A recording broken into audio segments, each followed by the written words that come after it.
Good evening. While millions across the country paid tribute to the Anzac spirit, a small but intimate ceremony in Canberra offered special recognition and respect to black diggers.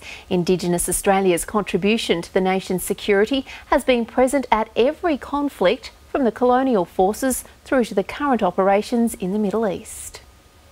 It's a unique ceremony that reminds the nation of its first warriors.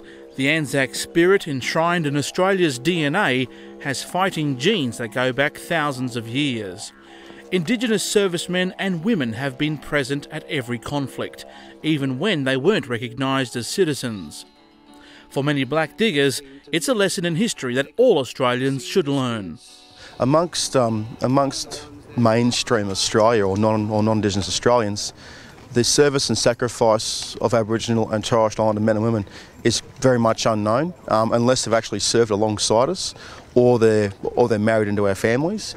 In his address to the gathering, Gary Oakley from the Australian War Memorial called for a greater recognition of Aboriginal and Torres Strait Islander contributions. This country owes the Torres Strait Islanders a great debt. Out of all the places in Australia during the Second World War, the Torres Strait Islanders put the most volunteers into service.